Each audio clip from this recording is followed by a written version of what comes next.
The chandeliers of Ashworth House bled light over a sea of silk and diamonds, each facet catching the glow like a promise of something grander than the ordinary lives beneath. Lady Eleanor Vane stood near the terrace doors, a flute of champagne untouched in her hand, and watched her sister twirl in the center of the floor as though the room itself revolved around her. In a way, it did. Honora Vane possessed that particular brand of beauty that made people forgive her sharp edges, hair the color of pale wheat, eyes like blue glass, a laugh that sounded practiced but still charmed. Tonight, the laugh worked its magic on the Duke of Ashworth. He was tall, dark-haired, and carried the kind of aristocratic ease that came from generations of unquestioned privilege.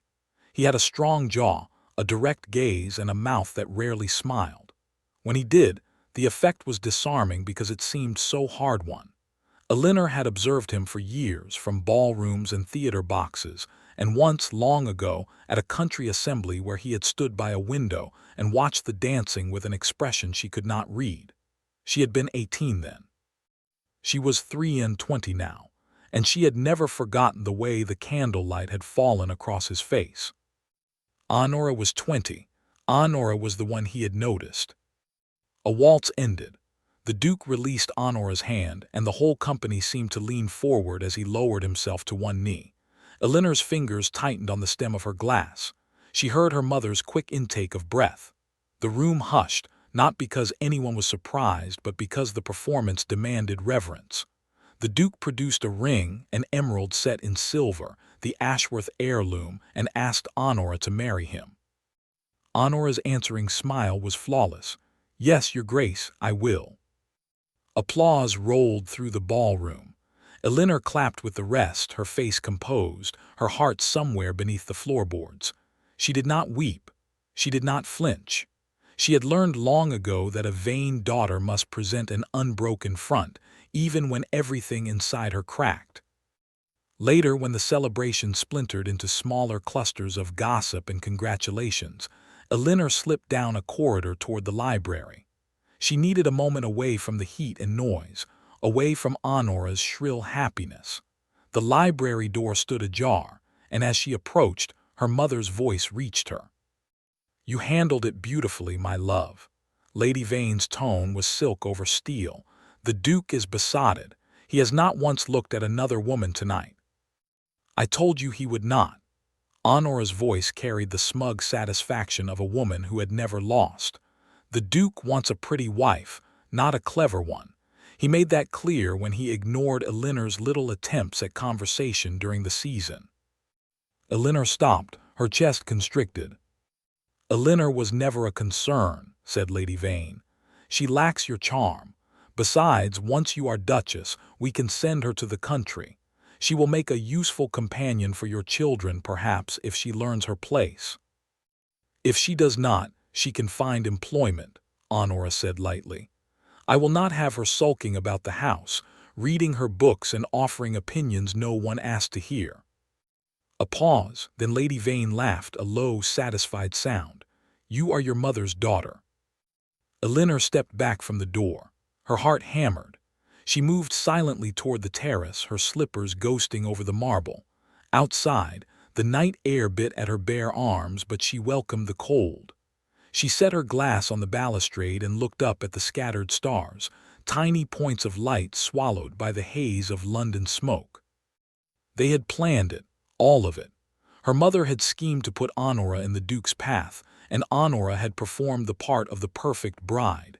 And Eleanor, with her plain brown hair and her quiet intelligence, was expected to fade into the shadows, to be grateful for whatever scraps remained.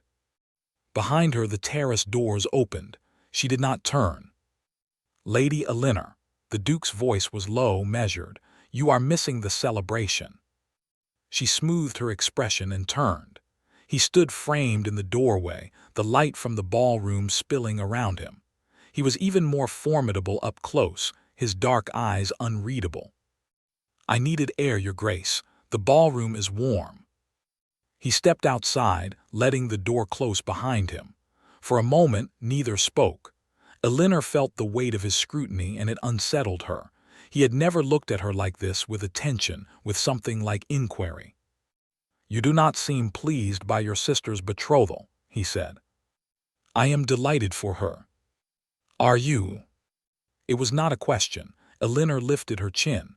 "A wedding is a cause for joy, your grace, mine included." "Then why do you stand alone in the dark while your family celebrates?" The question struck a nerve. She held his gaze, refusing to retreat. "Perhaps I prefer the dark to the performance." He was silent for a long moment. Then, unexpectedly, the corner of his mouth lifted, a ghost of a smile there and gone. "I understand that more than you know." A strange current passed between them, an unspoken recognition. Elinor's pulse quickened, but she did not look away. The Duke's smile faded. His gaze dropped to the glass on the balustrade, then back to her face. "Go inside, Lady Elinor," he said quietly. "You will catch cold." He turned and walked back into the ballroom, leaving her standing alone beneath the stars. Elinor pressed a hand to her chest and felt the frantic beat of her heart. She had spent 5 years loving a man who had never once looked at her. Tonight, he had looked, and she did not know if that was a blessing or a curse.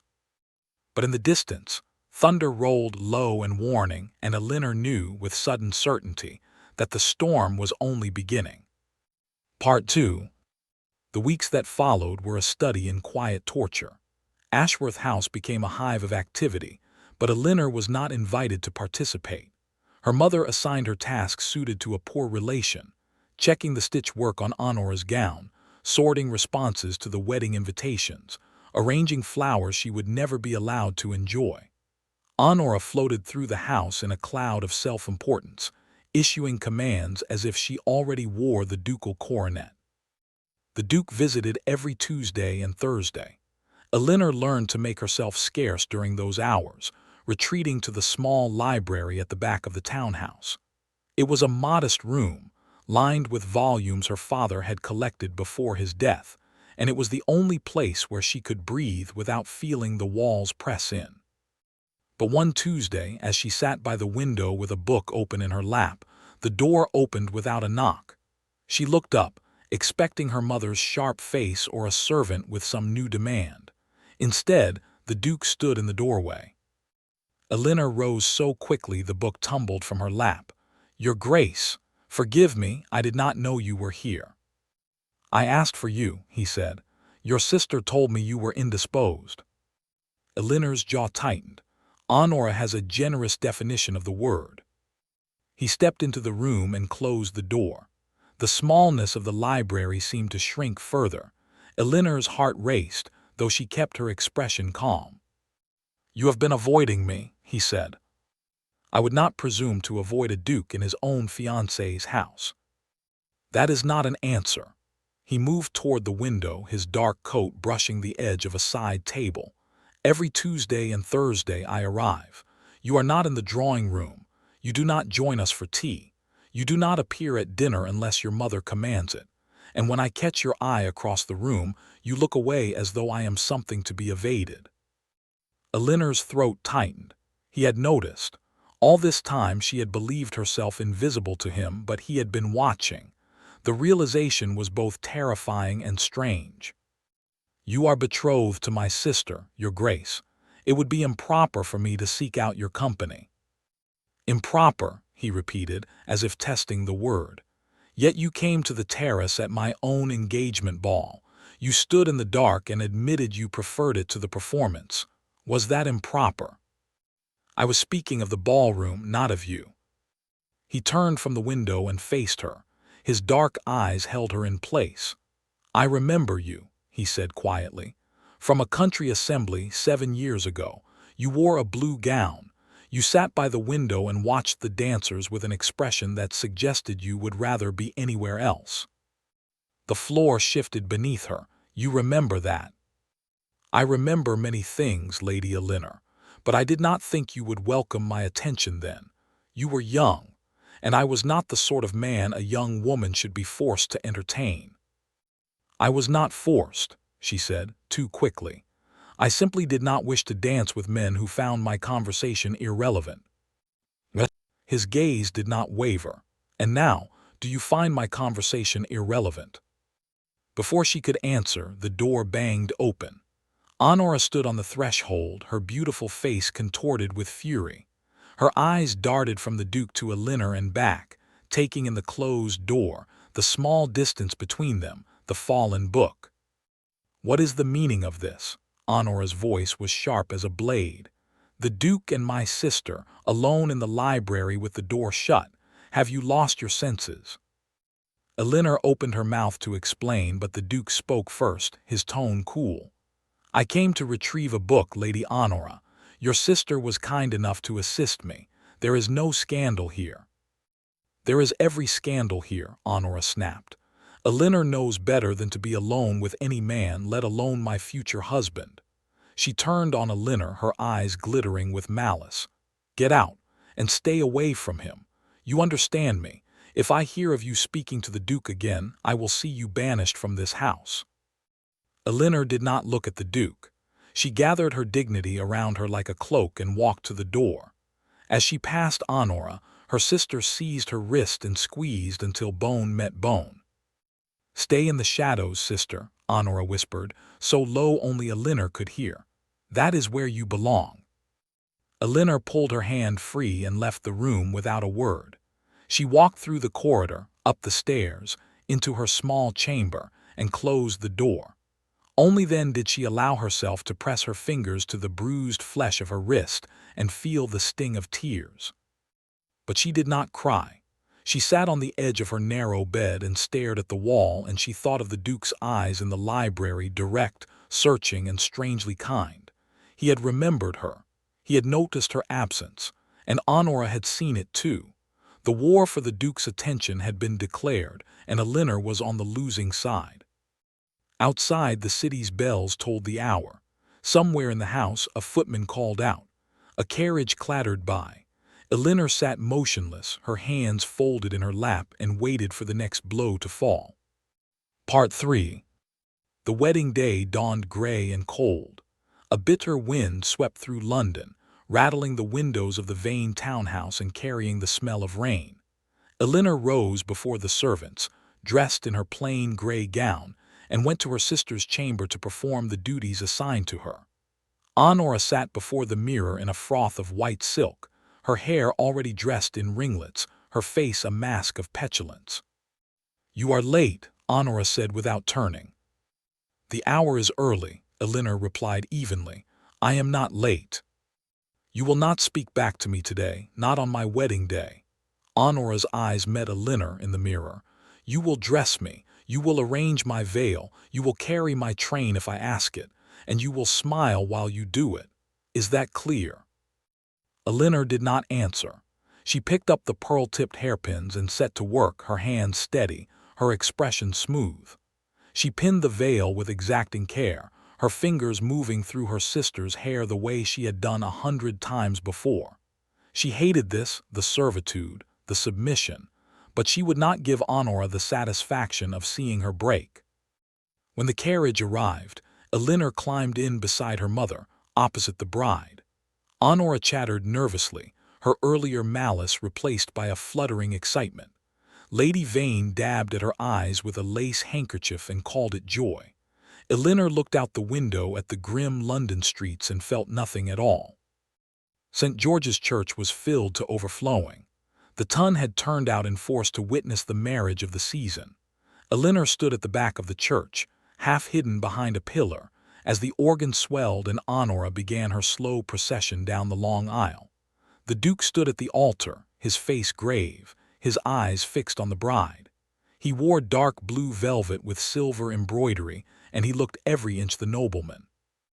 Elinor's heart ached. This was the moment she had dreaded for weeks, the moment the man she loved became her sister's husband. She told herself she would survive it. She had survived worse. But as Honora drew closer to the altar, something changed. A side door near the chancel opened and a clerk slipped into the nave. He moved quickly, his head bowed, and approached the Duke from the side. The Duke frowned, but he took the folded paper the clerk offered. He opened it. "Read it." His face went still. The music faltered.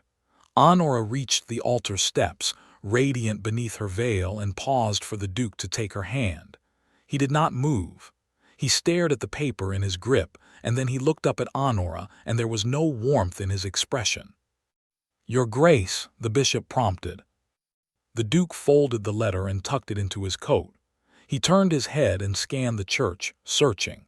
His gaze moved over the assembled guests, past the bride's mother, past the bridesmaids, past the curious faces of the ton. It found Elinor. She was standing in the shadows, her gray gown blending into the stone, her hands folded at her waist.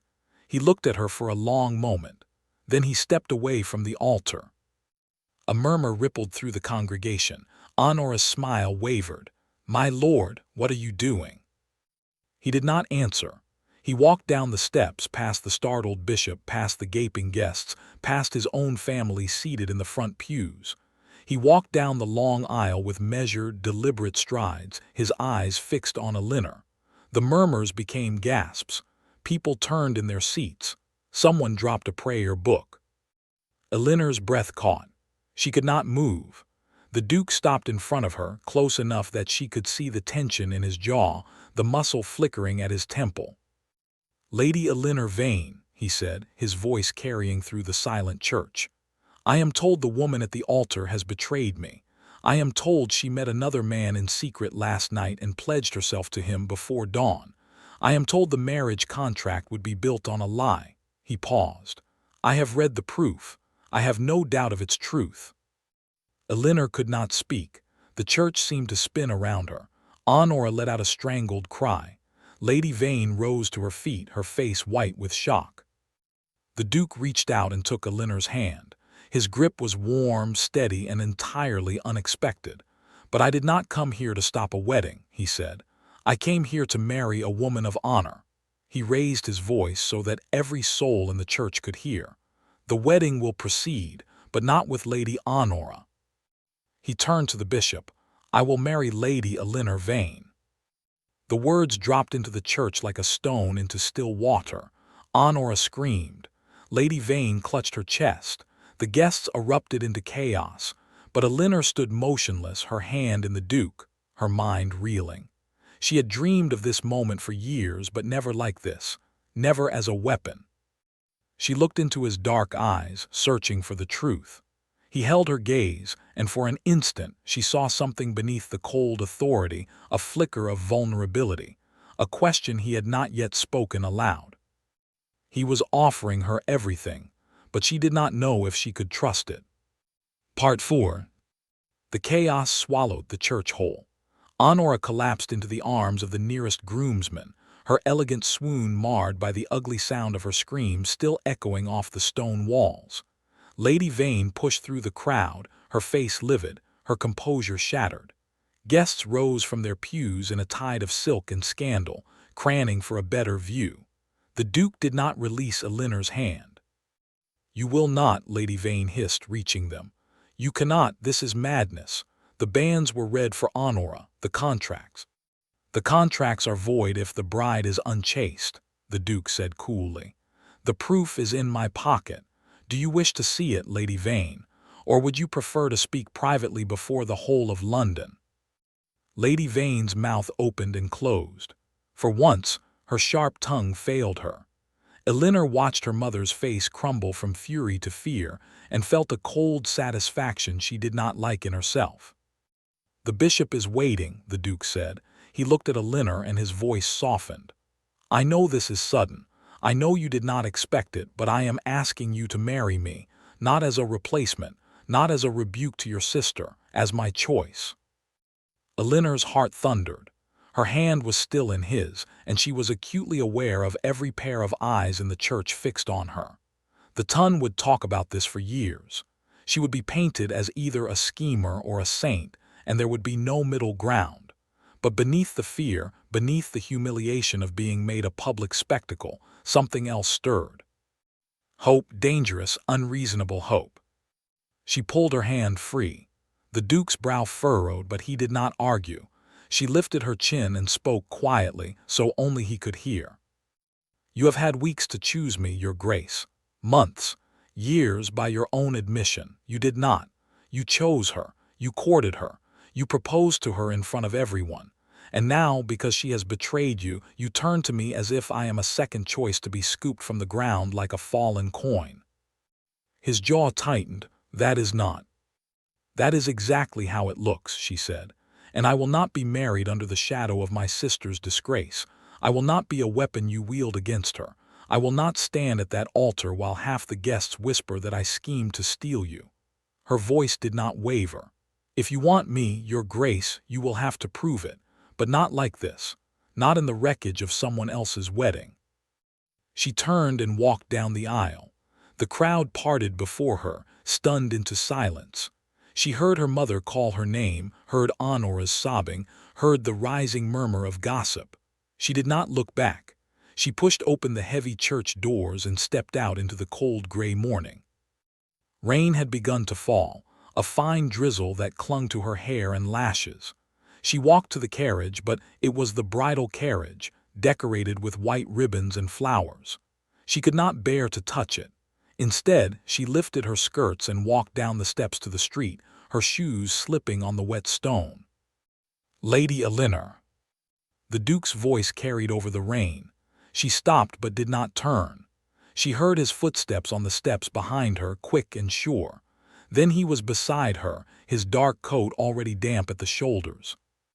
"You are going to walk through London in the rain?" he asked. "It is preferable to remaining in that church." He was silent for a moment. Then he said, "I will take you wherever you wish to go. I owe you that much." She turned to face him. Rain streaked his face, plastered dark strands of hair to his brow. He looked less like a duke now and more like a man stripped of his armor. The sight made her chest ache. "I did not want this," she said. "Any of it. I did not want to love you in secret. I did not want to watch my sister wear the ring that should have been mine. I did not want to become a scandal." Her voice cracked on the last word. "But here I am, and I refuse to be grateful for your last-minute rescue. I refuse to be the consolation prize." "You are not a consolation prize," he said fiercely. "You are the woman I should have chosen from the beginning. I was a fool. I let myself be guided by your sister's performance and my own pride. I did not see what was before me until it was almost too late." He stepped closer and the rain fell harder between them. "I am not asking you to be grateful. I am asking you to give me a chance to earn your regard. Not in that church, not in front of the ton. But in private, in time, in whatever way you will allow." Elinor's throat tightened. She wanted to believe him. She wanted to take his hand and let him shelter her from the storm. But she had spent 5 years in the shadows, and she would not step into the light only to be burned. "You will find me at my father's old house in Bloomsbury," she said quietly. "I will stay there until the scandal settles. If you truly mean what you say, you will find a way to prove it without making me your spectacle." She turned and walked away down the wet street. The Duke did not follow, but when she glanced back from the corner, he was still standing in the rain, watching her go. Part 5. The Bloomsbury house was small and cold, but it was hers. Her father had left it to her in his will, a quiet provision her mother had tried and failed to overturn. 2 elderly servants, the only ones who had remained loyal, opened the doors and built fires in the grates. Elinor dismissed the rest, stripped the house of anything that reminded her of the Vane townhouse, and settled into a life of deliberate solitude. The scandal followed her. Newspapers printed vicious cartoons depicting the stolen bridegroom. Honora, recovered from her collapse, gave tearful interviews to anyone who would listen, claiming Elinor had plotted for years to ruin her. Lady Vane wrote a letter accusing Elinor of ungratefulness and demanding she return to the family home to make amends. Elinor read the letter once, then burned it in the grate. The Duke wrote too. His letters arrived twice a week, sealed with the Ashworth crest. Elinor did not open them. She stacked them on the mantel in her bedroom and tried not to look at them. But the letters kept coming, and the stack grew taller, and she began to wonder what he said in those pages. 3 weeks after the aborted wedding, the knock on her door came. Elinor expected a creditor or a reporter. Instead, her elderly butler stepped aside to reveal the Duke of Ashworth, rain-soaked and wind-blown, standing on her doorstep as if he had walked the whole way. "Your Grace," she said, her voice carefully neutral, "you should not be here." "I have tried to stay away," he said.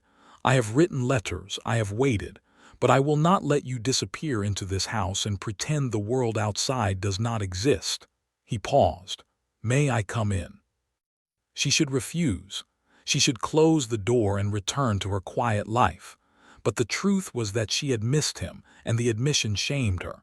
She stepped back. He entered, shedding water onto the worn floorboards, and she led him into the small parlor where a fire struggled to warm the damp air. "I have not read your letters," she said. "I know." She turned to face him. "Then why are you here?" "Because I heard what your sister has been saying, and I heard what your mother has demanded, and I will not stand by while they destroy your reputation." His voice hardened.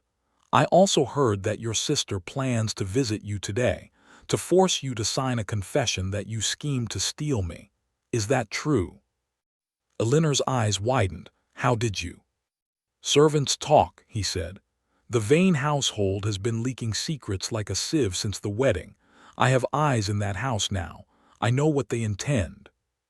Before she could respond, the front door rattled. Raised voices echoed from the hall, Honora's voice, sharp and unmistakable, demanding to see her sister. Elinor stiffened. The Duke moved to the parlor door and positioned himself in front of her, not blocking her but shielding her. The door burst open. Honora swept in, draped in mourning black, her face gaunt with fury. Lady Vane followed, a folded paper clutched in her gloved hand. They stopped short at the sight of the Duke. "Your Grace," Honora breathed, "you are here." "I am," he said, "and you will not speak to Lady Elinor in that tone again." Honora's face twisted. "She ruined me. She took everything from me, and you stand there defending her like some common." "Careful," the Duke said, his voice dropping to a dangerous softness. "The only person who ruined you, Lady Honora, is yourself. You met a man in secret the night before your wedding. You pledged yourself to him. I have the proof. I have witnesses. And if you force my hand, I will publish every last detail for the entire city to read." Lady Vane paled. "You would not." "Try me." The silence that followed was thick as fog. Honora looked at Elinor, then at the Duke, then back at Elinor. For the first time, Elinor saw fear in her sister's eyes. Real fear, not the shallow performance she wore like paint. "You have won," Honora whispered. "Is that what you wanted to hear? You have won." "I did not enter a contest," Elinor said quietly. "I only wanted to be seen as more than your shadow." Honora's face crumpled. For an instant she looked almost human. Then the mask returned, harder than ever. She turned and swept from the room without another word. Lady Vane hesitated, her gaze lingering on Elinor with something that might have been regret. Then she followed her daughter out. The front door slammed. The house fell silent. Elinor stood in the middle of the parlor, her hands trembling, and the Duke stood beside her, warm and solid and unyielding.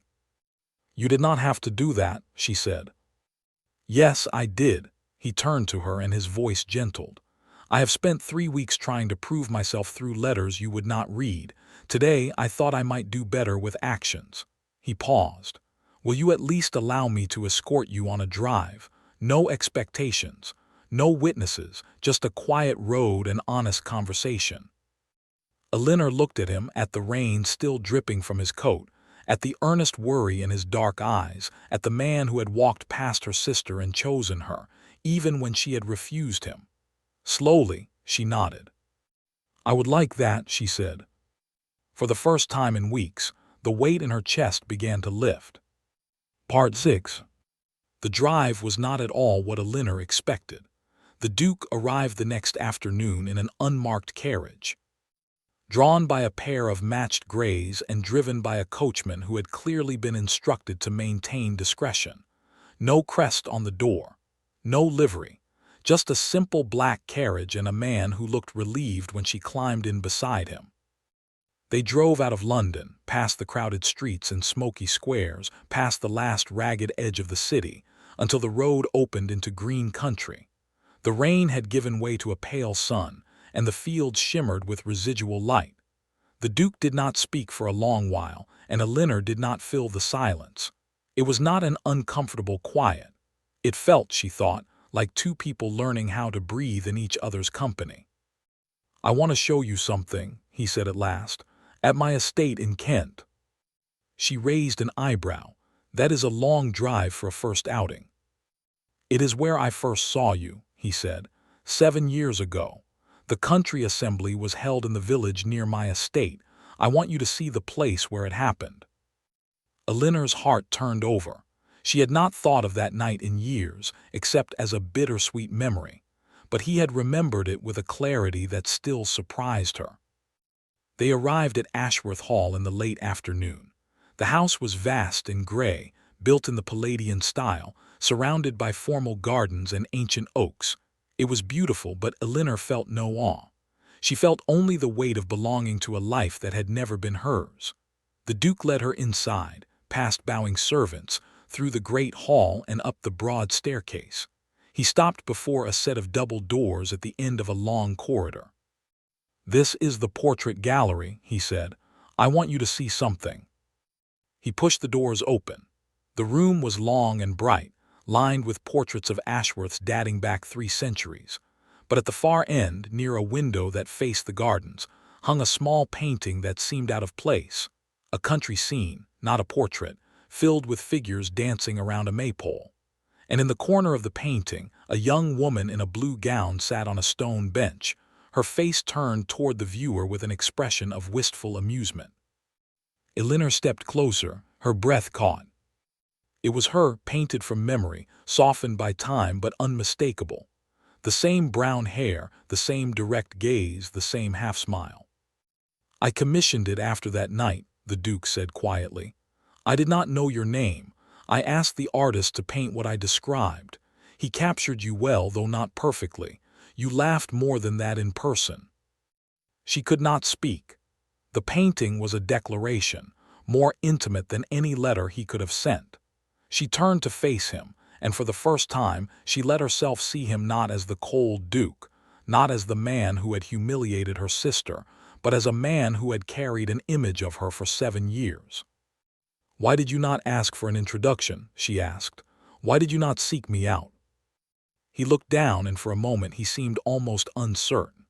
"I was 26, arrogant, certain of my own importance, and I thought wrongly that a woman like you would have suitors lined up at her door. I told myself I would wait. I told myself there would be another assembly. But your family did not return the next year, and the year after that I lost track of you in the season. By the time I saw you again, you were Honora's sister, and I was too proud to admit I had been looking for you all along." Elinor's throat ached. "So you courted her?" "I courted the wrong sister," he said bluntly, "and I would have made a terrible mistake if not for a footman with a conscience and a letter that reached me before the vows." He stepped closer, his dark eyes intent. "I do not expect you to forgive me for the pain I caused. I do not expect you to trust me. But I am here and I am not leaving. I will court you properly, Lady Elinor. I will wait as long as you need. I will prove that this is not about pride or scandal or convenience.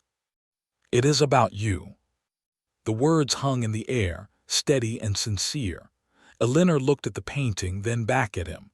Her heart was pounding, but her voice was calm. "Then court me," she said, "and see if I am worth the wait." He smiled, a true smile, warm and unguarded, and Elinor felt something loosen inside her. She did not fall into his arms. She did not weep or declare herself.